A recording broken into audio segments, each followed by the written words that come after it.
What's going on, guys? Sio here with week 4 of the NES. This week we are going up against the Hamilton Rai-Cats, coached by Flooka. If you haven't been paying attention to the channel, him and I have a little bit of history back and forth, both on the NES and outside of it. We actually did a Soul Link together that we're planning on bringing back at some point, but anyway. If you look down below, he actually has a pretty scary team this week. It matches up pretty well against me, and although I have to play him again, so I'm not going to get like super in depth of what I'm scared about, he has a lot of stuff for me to worry about. He has a couple of things he's pretty familiar with from last season in Sock and Sneasel. A couple of pretty fast things that I'm scared of, and a couple of slow, bulky things that also do a lot to my team. So as usual, I'm building a team of 6 to take on all 11 of his Pokemon. I'm mostly focused on the Fairy Dragon Steel Core because I pretty much see it coming, like 100%. I also expect Cofagrigus to come 100% because it's a pretty good check to Mega Lopunny. With Mummy, it removes Scrappy, so I can only get one hit off on it before I can't touch it anymore. It's kind of an uncommon ghost type that can actually wall Mega Lopunny, which is kind of interesting.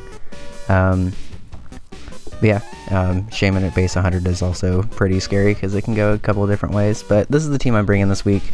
I'm starting off with a little bit of a couple of weird builds, so let me explain it here.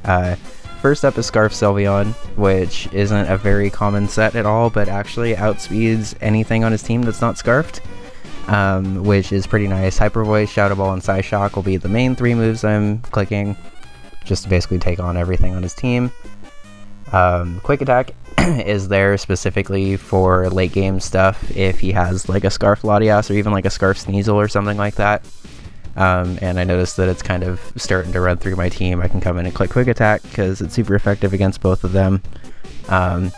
It's mainly meant for those two, but those are the 2 that I see being alive late in the game, so let's hope it works. And if you're wondering, Quick Attack, since it's a normal type move, actually does get the Pixelate boost, so even though it's only a base 40 move, it is still technically Stab, with a little bit more power. And even though I only have 65 attack with like 4 investment, it still does like 20% or something to Lottie and Sneasel, so it's not ideal, but it's there.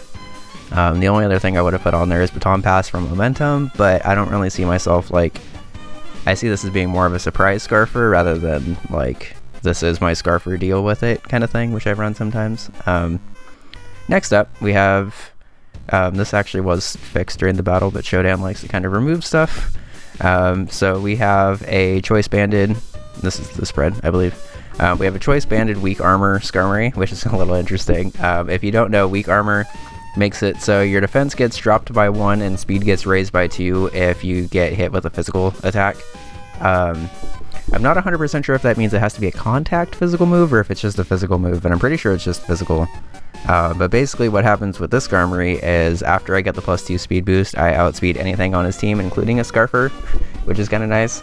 And then I can just either Brave Bird or Iron Head to pretty much do damage. Stealth Rock is there if I want to lead with this thing, depending on his team. And Tailwind is there if I need to get a little bit of late game support. If I notice something fast is kind of coming for me and I don't really want it to, I could just Tailwind up, sacrifice Skarmory, and then go into whatever to kill it. I actually had Skarmory doing quite a lot of work in the practice game, so I'm pretty excited to see how it does. Next up is Life Orb, Sheer Force, Nidoking. Pretty standard outside of Quash, which is kind of a weird move, but I'll explain it here. Quash is more used in doubles to basically make it so the targeted Pokemon will guaranteed move last that turn. It's a little gimmicky in singles because Nidoking either outspeeds stuff or doesn't outspeed stuff a lot of the time. And to my knowledge, you can't like use Quash on something and then just have it be there for the next turn. It has to be this turn specifically. So really the only thing that this is here for is to catch Lottie and something else on a switch in that might outspeed me, if he wants to be aggressive and try to switch into a resisted hit or something, or if he predicts me to go for an Earth Power and thinks I'm locked in, I can go for a Quash instead. In hindsight, I guess it's a little redundant since I already have Ice Beam on here.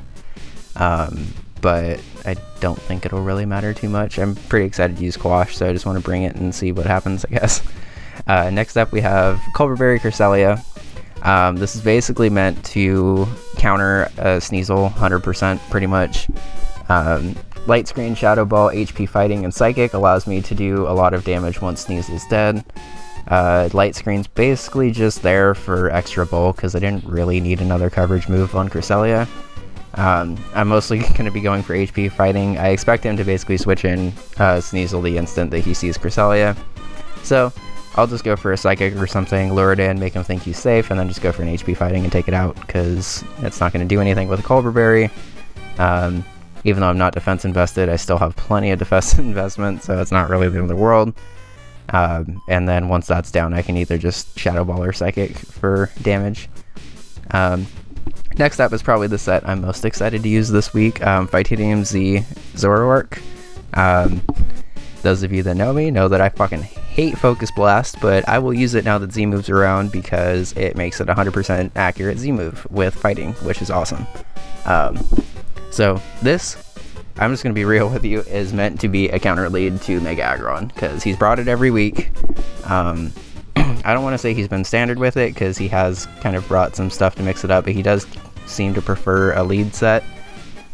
So if Aggron comes, my plan is to basically just lead with something to lure it to stay in, and then just hit it with a Focus Blast. It's a guaranteed OHKO unless he's like max HP, max special defense, and even then it does like 80% or something like that. And Dark Pulse, U-Turn, and Sucker Punch are just there for damage. I guess I probably should have had this as minus defense nature, not minus minus attack, since I have Sucker Punch and U-Turn. But anyway, I think that's a mistake I actually made going into the battle, so I'll just keep it. But yeah, this Zoroark seems to be doing a decent amount this week, so I want to try to keep it alive as long as I can, and then also have it be a lead. And finally, we have kind of the surprise, like, outspeed Scarfer of the week in Choice Scarf Galvantula, who outspeeds everything but Choice Scarf Sneasel and Choice Scarf Latias. Sticky Web's basically meant to deal with Sneasel, and another surprising Sucker Punch, I guess, but Sucker Punch is meant to deal with a Choice Scarf Latias. Thunder and Bug Buzz just hit the rest of his team.